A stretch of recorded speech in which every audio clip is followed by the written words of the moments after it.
कहानी के लेखक हैं विजेंद्र कुमार कर्ण।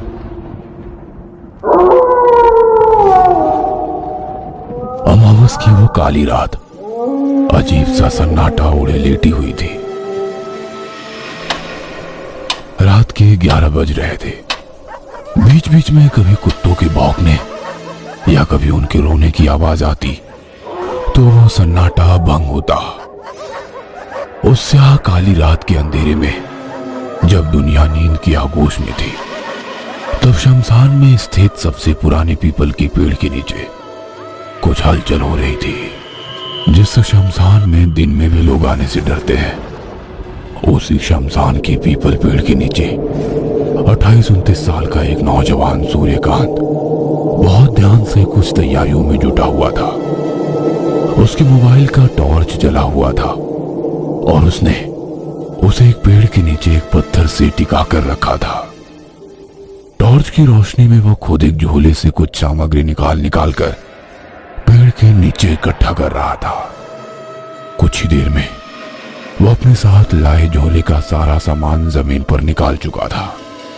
शराब की बोतल, तेज गंध वाला इत्र, काला कपड़ा, धुएं, दीप, आटा, कोयला, तेल, 2 नींबू जिसे लाल रंग में रंग दिया गया था, एक काला मुर्गा, माचिस और एक लोहे की छुरी।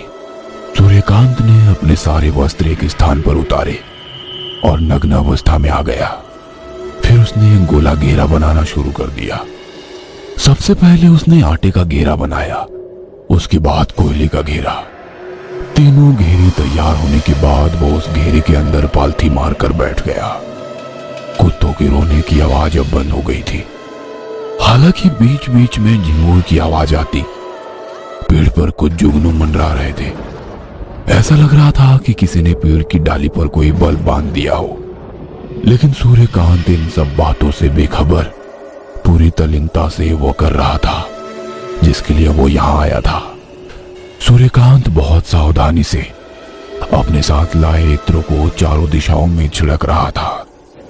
फिर बचे इन इत्रों को उसने अपने बदन पर मल लिया। उस समय थोड़ी हवा चलने लगी थी, इसलिए दीपक जलाने में उसे दिक्कत हो रही थी। लेकिन 3-4 बार की असफल कोशिश के बाद उसने माचिस से पहले दीपक को जलाया, फिर धूप को। उसका धुआं तुरंत ही वहां फैलने लगा। फिर उसने लोहे की चाकू को ध्यान से देखा। मन ही मन कुछ बुदबुदाया। कुछ पलों के बाद पंखों की फड़फड़ाहट की आवाज ने सन्नाटे को फिर से बंद किया और फिर से वहां छा गई वही खामोशी। वो भी अब बिल्कुल शांत हो गया था। उसकी आंखें बंद थी और वो साधना में लीन हो गया था।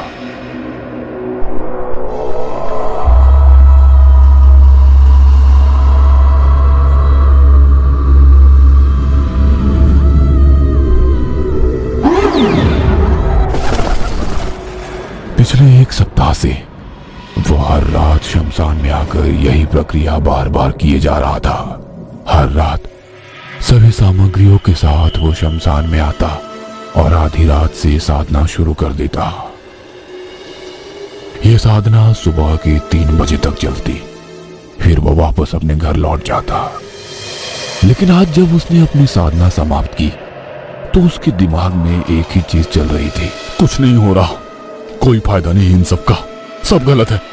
1 सप्ताह हो गए लेकिन अब तक कोई अनुभव नहीं हुआ मुझे। मैं कल से साधना के लिए नहीं आऊंगा। सूर्यकांत का धैर्य जवाब दे रहा था और इसका पहला कारण तो ये था कि उसने जिस उम्मीद के साथ साधना शुरू की थी उसका फल उसे नहीं मिल रहा था। और दूसरा कारण था पीपल के पेड़ पर भूत, प्रेत, पिशाच का भी वास होता है। उनके प्रकोप से बचने के लिए ही वो साधना के समय 3 घेरे बनाया करता। वो उनसे तो बच जाता, लेकिन रात को निकलने वाले कीड़े उसे लहूलुहान कर देते। वो साधना तो करता, लेकिन दर्द से वो बेचैन हो जाता। हर दिन उसका पूरा शरीर रक्त से भर जाता। उन कीड़ों के काटने के कारण उसके पूरे शरीर पर लाल लाल निशान उभर गए थे। जितनी उम्मीदों से सूर्यकांत ने साधना शुरू की थी, उन सारी उम्मीदों पर पानी फिर गया था, क्योंकि 1 सप्ताह बाद भी उसके हाथ खाली थे। उसके हाथ की रेखाएं अब भी उससे नाराज थी। अगले रोज वो साधना के लिए शमशान नहीं गया, लेकिन उसका नहीं जाना उस पर एक बड़ी मुसीबत बनकर टूटा। आधी रात को उसे लगा कि उसे किसी ने हवा में उठाकर नीचे पटक दिया है। जब उसने इधर उधर देखा तो उसे कोई नजर नहीं आया। उस रात उसके साथ 3 बार ऐसा ही घटा। उसे समझ नहीं आ रहा था कि ये उसके साथ क्या हो रहा है। रात को डरते डरते वो किसी तरह सोया। सुबह जब उसकी नींद खुली तो उसके मुंह से भयानक चीख निकल गई। उसके शरीर पर एक भी कपड़े नहीं है। उसका पूरा शरीर फेसिंग वाले नुकीले दांतों से बंधा हुआ है, जिसके कारण उसके पूरे शरीर से खून निकल रहा है। साथ ही उसके घाव पर मक्खियां भिनभिना रही है।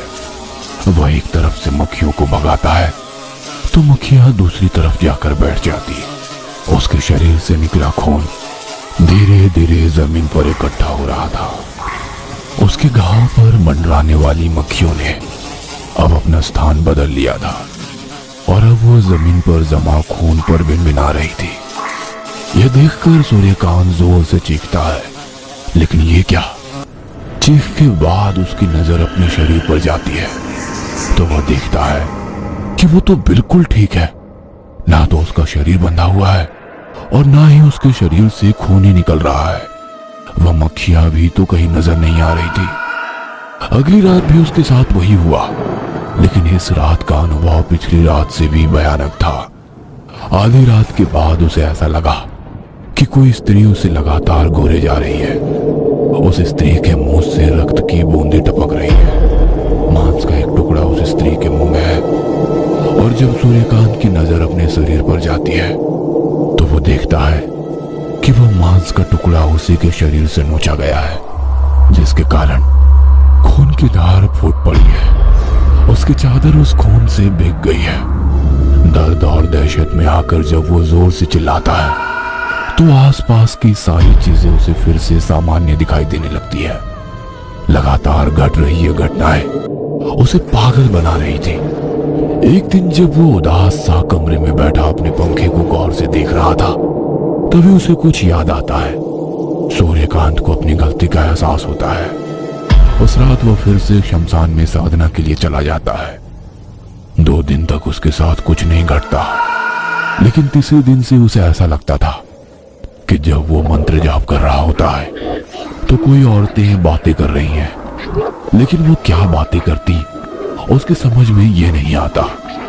उसे यह एहसास अब हर दिन होने लगा था कि कई औरतें उसके पास आकर बातें करती हैं, लेकिन वो अपनी आंखें नहीं खोलता था। साधना के कुछ दिन बीत जाते हैं।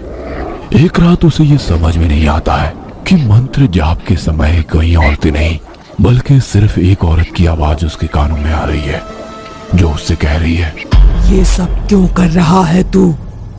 मार दूंगी, चला जा, अभी चला जा यहाँ से। तुझे पता नहीं तू क्या कर रहा है, किस लिए कर रहा है तू? मार दूंगी मैं तुझे। सूर्यकांत डर से कांपने लगता है, लेकिन उसने अपनी आंखें नहीं खोली और मंत्र जाप करता रहा। अगले दिन से तो उसे वो आवाजें और भी तेज सुनाई देने लगी। उसे ऐसा भी लगता कि एक साथ पायल की आवाजें आ रही है तो कभी चूड़ियों की, और उसे ये भी एहसास होता कि उसकी पीठ पर कोई अपने नाखून से खरोच रहा है।